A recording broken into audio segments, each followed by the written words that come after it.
अस्सलामुअलैकुम एवरीवन, क्या हाल हैं आप सबके। मैं हूं मरियम हसन और आप देख रहे हैं मेरा YouTube channel moments with Maryam. जैसे मैंने लास्ट ब्लॉग में आपके साथ अपनी मॉर्निंग प्रोडक्टिव और रियल जो है ना मॉर्निंग रूटीन शेयर की, तो अब जो है ना उसी से ही आगे के क्लिप्स हैं, यानी कि अब मैं आपके साथ अपनी उससे नेक्स्ट यानी कि evening tonight time routine share करने लगी हूँ। अच्छा, ऐसे है कि दोपहर में मैं चली गई थी मामा की तरफ, और अक्सर ऐसा होता है कि दिन में सारे काम कंप्लीट करके ना मैं थोड़ी देर के लिए 1-1.5 घंटा मामा की तरफ हो आती हूँ। कभी कुछ अपने काम होते हैं, कुछ मामा के काम होते हैं, तो बस मामा का घर पास होने का ना यकीन करो मुझे बहुत फ़ायदा है। खैर, यहाँ पे फिर मैं आ गई थी घर, और आके मैंने बच्चों को भूख लगी हुई थी थोड़ी सी, तो बस इनको मिल्क शेक वगैरह मैंने बना के दिया, साथ में इन्होंने बिस्किट्स खाए, क्योंकि एज सच ना इतनी ज़्यादा इनको भूख नहीं थी। नाश्ता करते कराते जो है ना इनको काफ़ी टाइम हो जाता। तो यहाँ पे ना आज मैंने जो मेन काम करना था वो ये था कि मैंने ना ये कूलर साफ़ करना था। जैसे आप सबको पता है कि गर्मियाँ आ गई हुई हैं, और यकीन करें कि ये मेरे ख्याल से अब हर एक के जो है ना घर में चल रहा होगा। तो बस इस पर डस्ट काफ़ी ज़्यादा हुई हुई थी। वैसे तो ऐसा चीज़ साफ़ था, सिर्फ अंदर जो है ना इसमें काफ़ी डस्ट थी। और ये जो आपको नज़र आ रहा है ना, ये ओरियो ने यहाँ से तोड़ दिया है। इसके अंदर बैठा हुआ था और मुझे पता नहीं चला, मैंने ना साइड से उसको बंद कर दिया, और बस उसको रास्ता नहीं मिला, और उसने यकीन करें ऐसे छलांगे मार मार के जो है ना यहाँ से इसको तोड़ दिया था।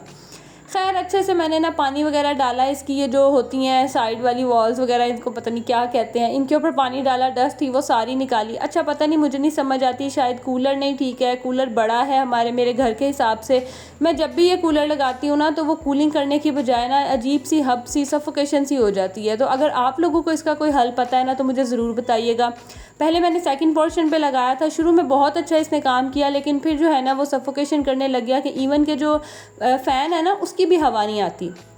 फिर मैंने इसे गैराज में रख के लगाया। ये हमारा गैराज और सामने जो है ना एक ही रूम है, तो वहाँ पे भी मैंने लगाया, और वहाँ पे भी जो है ना वो सेम ही सिचुएशन थी। खैर, मुझे नहीं समझ आती, आपके अगर कोई आइडिया है इसका तो मुझे ज़रूर मेरे साथ ना आपने शेयर करना है।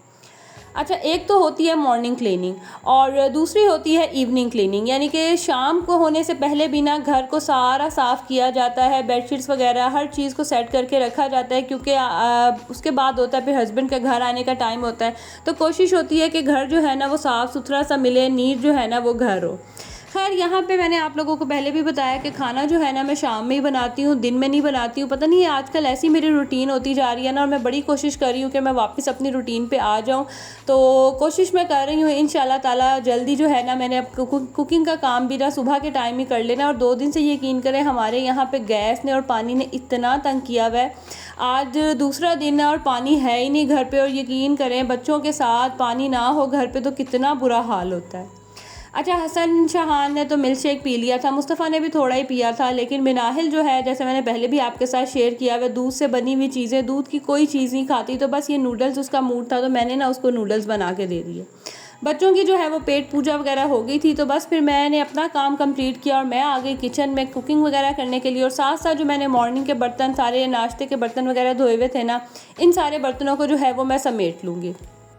अच्छा, टाइम मैनेजमेंट से काम किया जाए ना, जैसे कि हर चीज़ को मैनेज करके किया जाए। अब जैसे मैं मम्मा की तरफ भी जाती हूँ, तो मुझे अगर वहाँ 2 घंटे 3 घंटे भी लग जाते हैं, तो मुझे पता होता है कि मेरे घर में कौन कौन सा काम हो गया है और कौन सा काम मैंने करने वाला जो है वो रह गया है। या अगर मुझे पता हो कि मेरा जो मैं बाहर कहीं जाऊँगी, मम्मा की तरफ नहीं भी, अगर कहीं बाहर भी जाना है और मुझे वहाँ पर टाइम लग जाना है, तो मेरी कोशिश होती है कि मैं अपना मैक्सिमम काम जो है ना वो कंप्लीट करके जाऊँ। हर चीज़ को ना मैं एक दिन पहले ही मैनेज कर लेती हूँ। तो ये ना मैंने अपनी ज़िंदगी में ये चीज़ सीखी है कि आप जब तक टाइम मैनेजमेंट से काम नहीं ना करते, यकीन करें आपका कोई भी काम जो है ना वो ठीक से नहीं होता है। स्पेशली जो न्यू मॉम्स हैं जिनके बच्चे छोटे हैं, उनको पता होता है कि बच्चों की क्या रूटीन है और हस्बैंड की क्या रूटीन है, घर वालों की क्या रूटीन है। उसके अकॉर्डिंग अगर हर काम को आप मैनेज कर लेना, तो यकीन करें घर के जो डेली टास्क होते हैं वो भी बहुत ईजी हो जाते हैं, और हर काम जो है ना वो ईजीली मैनेज भी हो जाता है। और इवन कि आपको वहाँ पे रिलैक्स होने का और अपने लिए भी जो है ना वो थोड़ा बहुत टाइम मिल जाता है। अब जैसे मैं अकेली रहती हूँ, मुझे कोई हाउस हेल्प या कुछ भी नहीं है सिवाय जो है ना सफाई के, उसके लिए मैंने हेल्पर लगाई हुई है, क्योंकि वो अगर मैं करने बैठ जाऊँ ना तो फिर तो यकीन करें मुझ में ना खुद में हिम्मत नहीं रहती है। मैंने काफ़ी अर्से तक खुद ही जो है वो घर की सफाई वगैरह की है, लेकिन अब शायद एज की वजह से या बच्चों के साथ बहुत ज़्यादा बिजी हो जाती हूँ कि मैं अगर क्लीनिंग करने बैठ जाऊँ ना, सफाई करने बैठ जाऊँ, फिर मुझ में हिम्मत नहीं होती। तो मैंने जस्ट सिर्फ क्लीनिंग के लिए जो है ना वो मेड लगाई हुई है। अदरवाइज़ बाकी A to Z जो घर के काम है ना, अपने हस्बैंड के कपड़े प्रेस करना, कपड़े धोना, रखना, समेटना, हर चीज़ मैं खुद करती हूँ। और माशाल्लाह तकरीबन सारे काम जो है ना वो मेरे हो जाते हैं। कभी कभी जो काम रह जाता है ना वो है मेरे हस्बैंड के कपड़े आयरन होने वाले, वो काम जो है ना वो अक्सर ही मुझसे छूट जाता है। खैर, मैं बात यहाँ ये कर रही हूँ कि जब तक आप टाइम मैनेजमेंट से काम नहीं ना करेंगे, यकीन करें कोई काम जो है ना आपका प्रॉपर तरीके से नहीं होगा। तो यहाँ बातों बातों में जो है, मैंने आपको लास्ट ब्लॉग में भी बताया था, यहाँ बता दूँ, मैंने आज बनाने थे दाल करेले। और मज़े की बात कि मैं इतने टाइम के बाद बना रही थी और मैं बहुत कम बनाती हूँ। हस्बैंड मेरे सब्ज़ी और मैं ख़ुद भी सब्ज़ी बहुत शौक़ से खाती हूँ, लेकिन मेरे बच्चे जो है ना वो नहीं खाते, तो मैं बहुत कम बनाती हूँ कि मुझे शुरू में तो याद ही नहीं आ रहा था कि इसको पकाना कैसे है। फिर मैंने मम्मा को फ़ोन किया, सुबह सुबह मैंने उनको मैसेज किया, मैंने कहा मुझे जल्दी से जो है ना वो वॉइस मैसेज में इसकी रेसिपी शेयर कर दें कि किस तरह से बनाना है। आता तो है लेकिन एक बस हेल्प हो जाती है। और यकीन करें 4 बच्चों के बाद भी माशाल्लाह 14 साल मेरी शादी को हो गया और अभी भी हालात चेक कर लें कि कोई भी चीज़ पूछनी हो, कुछ भी हो ना, तो मम्मा को फ़ोन होगा, कोई काम होगा तो भाइयों को फ़ोन होगा। यकीन करें माँ बाप का होना बहुत ही जो है ना वो सुकून की बात है।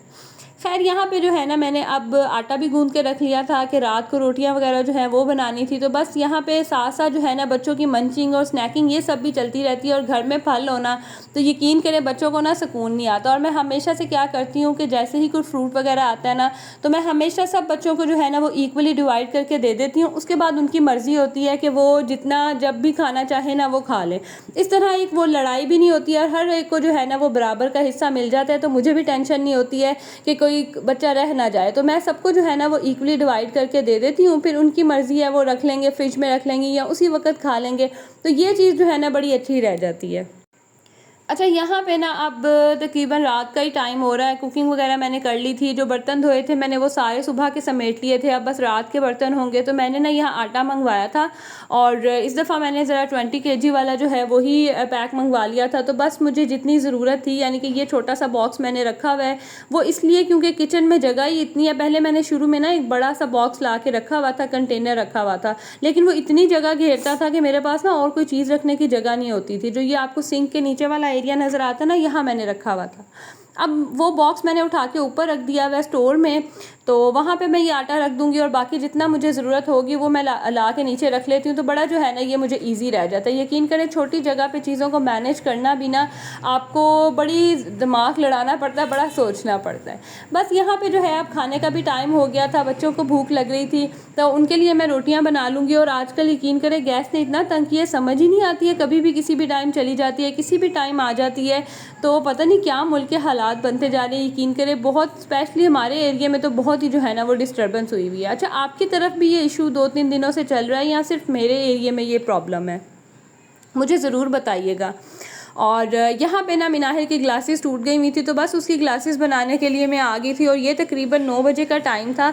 तो देख लें हम मदर्स का कैसे दिन गुजर जाता है। यकीन करें सारे दिन कामों में बच्चों के साथ समझ ही नहीं आती। तो बस यहाँ पे 2-3 तरह की मैंने इसको ट्राई की और मुझे ना ये वाइट वाली अच्छी लगी थी और इसको जो इसने इससे पहले पहनी थी ना, इसको वो अच्छी लगी थी, लेकिन उसका ना फ्रेम मुझे बहुत बड़ा लग रहा था। मैंने कहा कि गर्मियाँ हैं, स्वेटिंग वगैरह होगी तो फिर प्रॉब्लम होगी, आइज़ में इरिटेशन वगैरह होती है, आपको पता है बच्चे फिर पसंद नहीं करते। तो बस वहाँ पे भी मैंने इसकी ग्लासेस वगैरह बनने के दी। मैं घर आई और नेक्स्ट डे ना इसका कलर डे था और इसने ना ये ड्रेस पहन के जाना था। तो बस ये ऑलमोस्ट कंप्लीट था, सिर्फ ट्राउज़र रह गया था और जो है ना लेस लगने वाली थी थोड़ी सी। तो बस वो मैंने फटाफट से कंप्लीट किया और हस्बैंड लेट ही आते हैं तो बस मुझे टेंशन नहीं थी, थोड़ा सा मेरे पास टाइम था, मैंने फटाफट जो है ना इसको कंप्लीट किया। अच्छा, मेरी ये बड़ी बुरी आदत है कि मैं कोशिश करती हूँ कि जब मैं एक दफ़ा सीने बैठ जाऊँ ना तो मैं पूरा कंप्लीट करके उठूँ। पता नहीं क्यों मुझे उन्हें जब तक मैं वो कंप्लीट ना कर लूँ, यकीन करें मेरे दिमाग में ही घूमता रहता है। तो फाइनली इसका फ्रॉक जो है वो कंप्लीट हो गया था और साथ ही साथ फिर हस्बैंड भी आ गए, उनको भी खाना वगैरह बना के दिया और जो लेफ़्ट ओवर था ना इसको फिर मैं कंटेनर में डाल के रख लूँगी। और मैं ये डिस्पोजेबल में इसलिए डालती हूँ क्योंकि नेक्स्ट डे फिर हस्बैंड ने ना ऑफिस लेके जाना होता है, तो जितना उनके ऑफिस में भेजना होता है वो मैं सेपरेट कर देती हूँ। जो घर के लिए होता है ना वो फिर मैं सेपरेट करके रख लेती हूँ और वो ये डिस्पोजेबल ही लेके जाते हैं ताकि फिर डिस्कार्ड कर दें, वो घर वापस लाने वाला जो है ना वो सिस्टम ना हो। तो खैर इनको रखूँगी मैं फ्रिज में। और ये थी मेरी कोई इवनिंग रूटीन। उम्मीद करती हूँ कि व्लॉग आप लोगों को अच्छा लगा होगा। व्लॉग अच्छा लगा होगा तो लाइक ज़रूर कीजिएगा और साथ ही साथ मुझे इंस्टाग्राम पे भी फॉलो कर लीजिएगा ताकि वहाँ पे जो है ना आपको मेरी डेली अपडेट्स मिलती रहें और वहाँ पे आंसर करना भी ना बड़ा ईजी हो जाता है।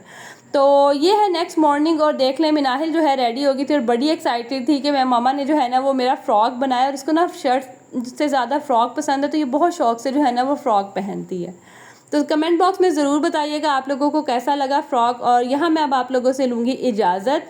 अपना भी ख्याल रखिएगा, घर वालों का भी, और दुआओं में याद रखिएगा। अल्लाह हाफिज़।